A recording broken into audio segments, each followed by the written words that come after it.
Howdy everybody. Hey y'all.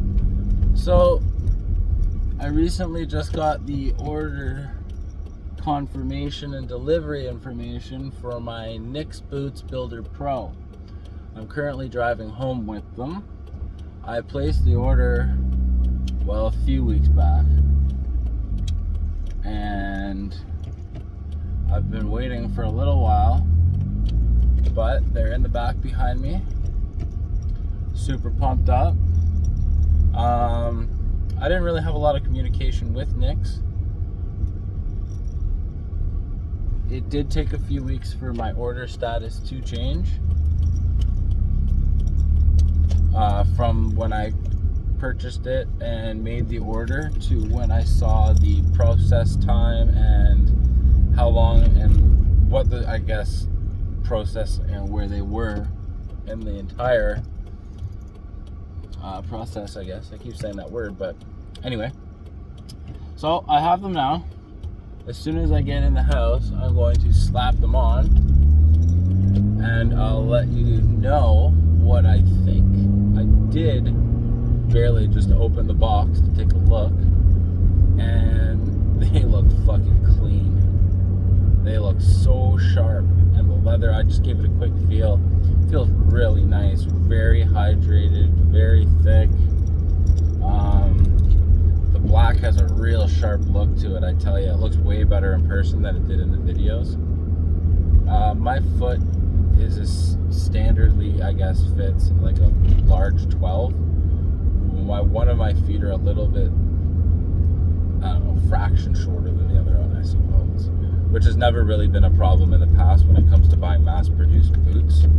But since I know Nix fit a little bit larger, I use that to my advantage to try to compensate for the fact that I know one of my feet is a little bit larger.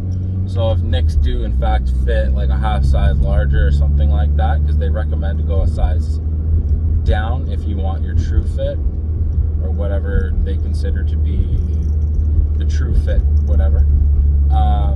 So yeah, I tried to compensate for that and got my regular size without getting the half step up. So I would normally get like a 12 and a half, let's say, on some boots, whereas on these ones I just got the 12. So I'm almost home, just about to pull in, and we're gonna lace them up and we're gonna do all that fun stuff.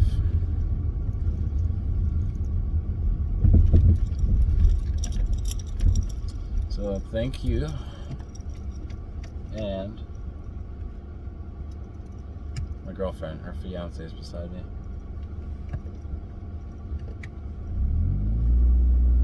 Okay, I'll let you guys go until the next part of this video, which I have yet to record. Peace. Alright, so we're out front of the house now. Let me just turn this around so you can see. Packaging came well. It's in good shape. Here they are.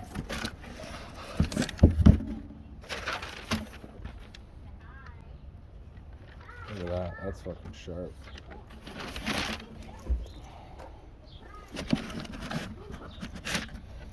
Laces, kilties. And the other boot should have the extra.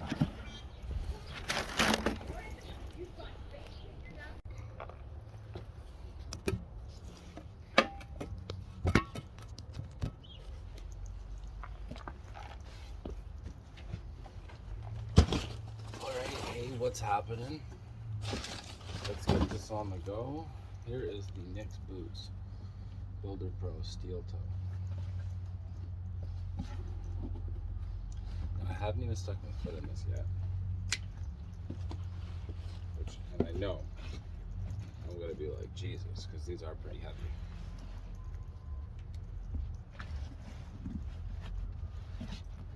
And that is a pretty thick sole.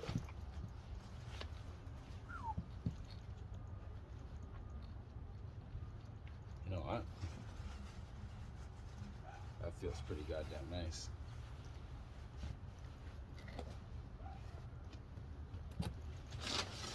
That feels pretty nice.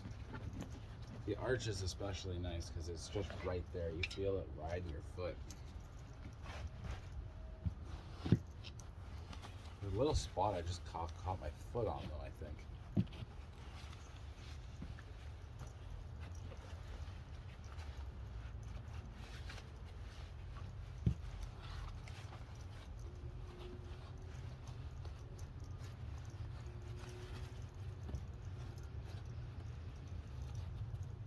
Be way better once I get the Kilkey in.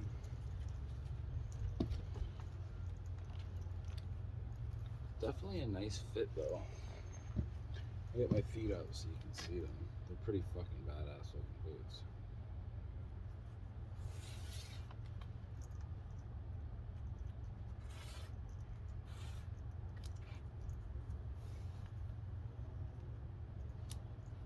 Let's get these evened up.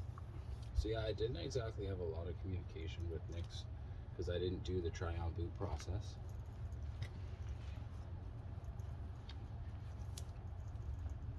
I just sent in a little bit, requested a boot that was a little bit smaller than my original size of foot.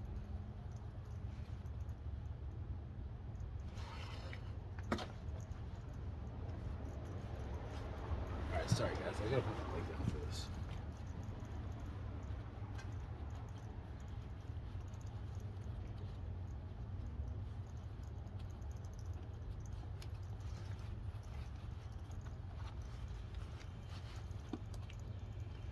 This is a serious boot. That's fucking for sure. You'll have to excuse my French. So, I'm a professional landscaper and gardener from Toronto. We mainly work on condominiums and stuff like that. I mean, my work is as good as you can ask for. And we typically go through at least one pair of boots every year.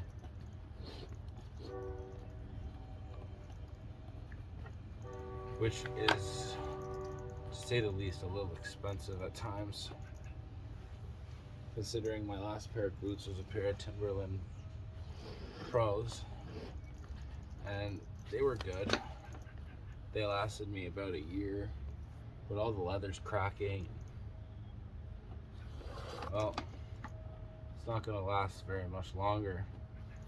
So even if these boots get me, let's say, I don't know, 2 years before I have to send them in for a resole, because this leather, there's no way it's not going to stand up to the test of time. It's way too thick. Even these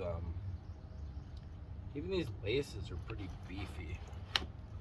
Like, this is a thick fucking lace. You can just see it in the video because this is an ultra high definition recording.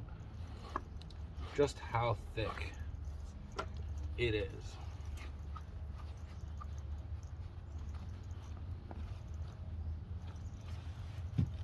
Alright, so what I'm going to try to do now is get the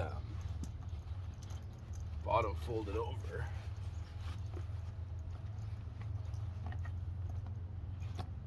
So that I can actually tie it up the way Nick wants me to.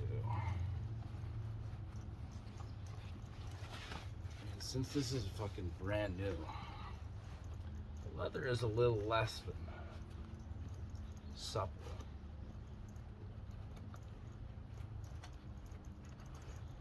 I'm gonna tie it up tight like I would my other boot.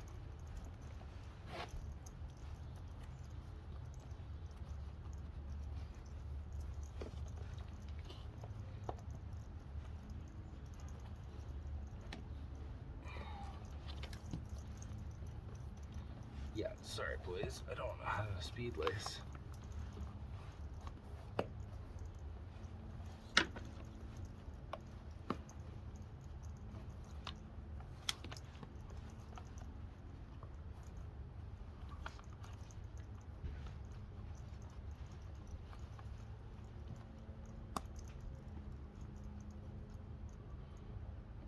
This part doesn't want to go underneath the, there it is.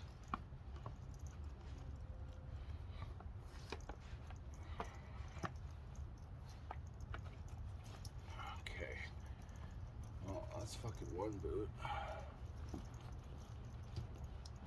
There's a little spot there on the top of the leather that you can really feel. But holy, that ankle support, can't even wiggle it. And the sole of the shoe here, very stiff.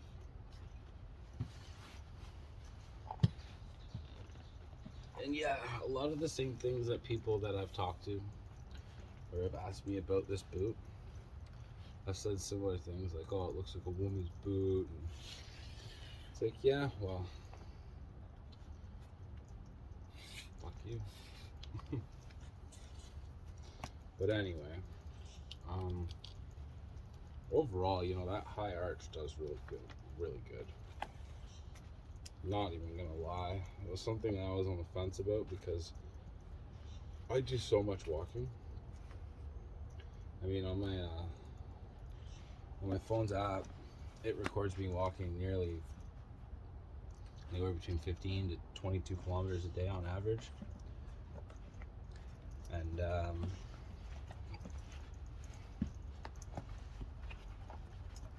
I mean, my company, we're pretty well established in the Toronto area.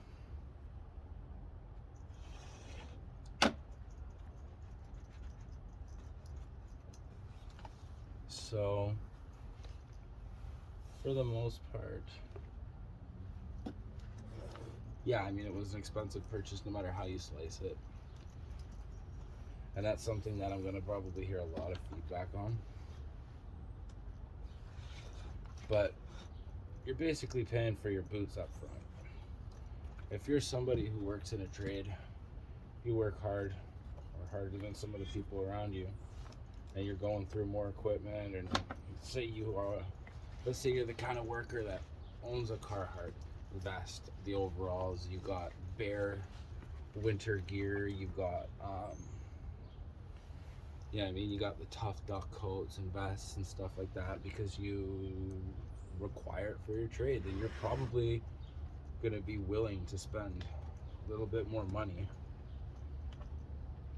for your comfort at work. And I mean, it's like so many other people, it's like people that work in trades and stuff like that. You ask them, what's the most common, what's your most used tool in your entire arsenal, out of everything that you have at your expense and then your toolbox or whatever your tools consist of? Nobody's ever going to say their boots, because they don't think of their boots like a tool, just like every other thing that you have for your job. But the fucking truth is, your boots are the most important piece of PPE and protection that you have. Yeah, you can go to Home Depot, or not Home Depot, Mark's Work Warehouse, and you can buy, you know, your $60, $80 fucking work boots. But I mean, you might not be paying for it on the wallet, but you're definitely going to be paying for it in the lifetime and friggin' in your feet. I mean, they're not $60 and $80 boots because they're friggin' amazing boots. Like, that's not how they're marketed. They're marketed as a cheap work boot because that's what it is. That might be fine if you're somebody who works in an office building and you have to every once in a while go and step down into the warehouse or some crap like that, and you just need a pair of boots on because that's what you needed. You just needed a pair of CSA approved boots, which is completely fine too. But there's some guys out there who need a little bit more. And yeah, I did tie these friggin' tight.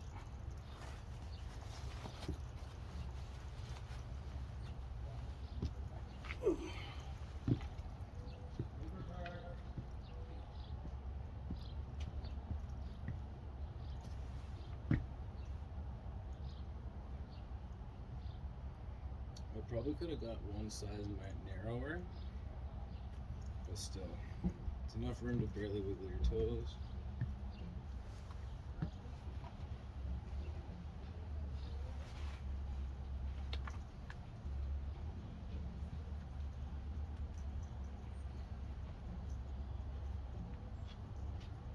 kind of funny the way the leather's bending and shaping itself right now. And the actual curves of my foot.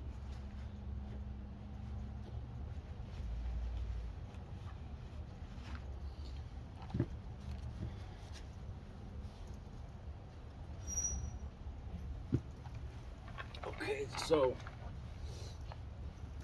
yes, it is made of stupid thick leather. And it is like, feels really good. That high arch was definitely a good choice.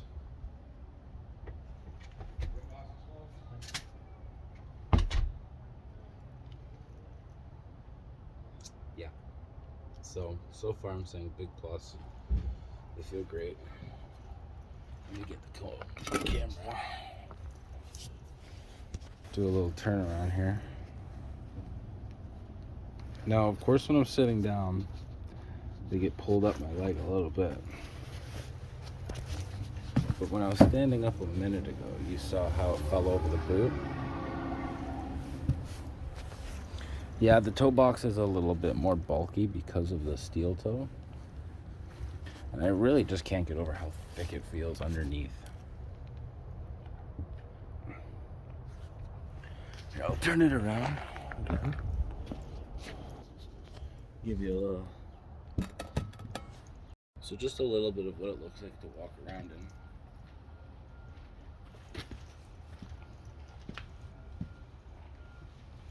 Yeah, I'm definitely gonna have to loosen it off over the top of the foot.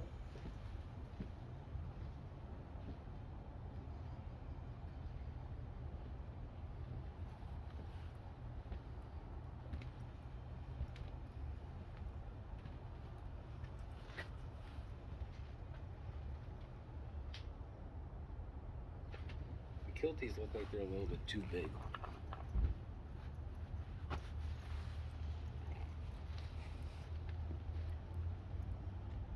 But I tell you, that 55 feels real good.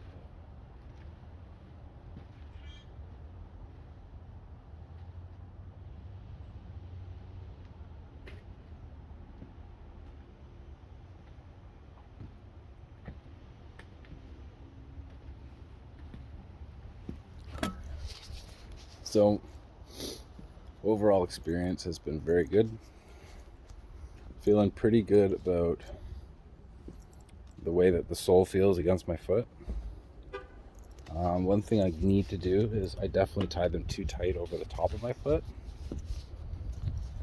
I really wanted to see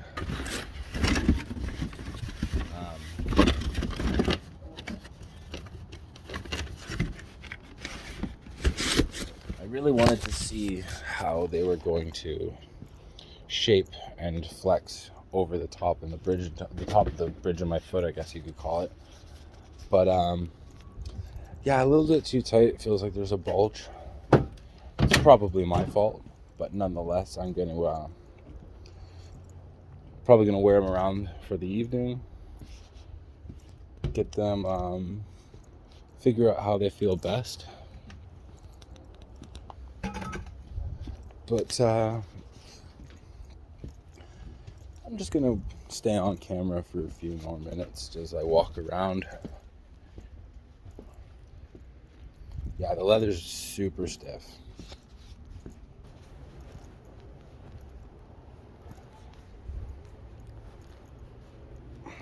Those lug soles, they feel really good. You can just feel it digging into the earth. I mean, I do a lot of mixed walking as a landscaper, so I'll be doing a lot of walking on cement, and then I'll do a lot of going from like maybe cement to asphalt, and then go walking on some gravel, and then go from walking through the mud pile, fucking jump in a skid steer, move some stuff around, load up a truck, you name it. Like, the day changes every second of every chance I get to move around and do something. But the sole, super stiff. The last, super high. Feels really good. If you have a medium arch on your foot, I would recommend going for the high, just because why not? If you're going for a classic handmade boot, the way they used to do it back in the day, just with better refinement. I honestly don't think you'll find a better boot. I mean, you can go for the mass-produced boots. They're not honestly that bad if you don't mind going and buying a new pair of boots every 6 to 8 months, depending on what it is. But I know for my personal self, I've gone through a lot of different boots, and I've worn a lot of different company brands and stuff like that. JB Goodhue, Timberland were my last pair. Timberland Work Pros I was in last. Those were decent, but I mean, the tiny thin leather and the 12 cents of carpet padding that they get you to walk on, I honestly just don't think is worth it. I mean, that's just a personal choice, but I could still see myself buying or using the ones that I have as backups for the shitty seasons, because I would like to make these stretch as long as I could. But nonetheless, I'm feeling pretty good about my purchase. I'm not feeling like a buyer's impulse or anything. So, thanks for all your time. Blah, blah, blah. All that good stuff. You don't have to like, share, and follow. But just another video out there for anybody who's like me, who has watched all of Nick's material and is still trying to decide if they should or shouldn't pull the trigger. Definitely do it. You're going to love it. You'll thank yourself in the end. Alright guys, have a good night. Thanks for coming in. Thanks for watching this far.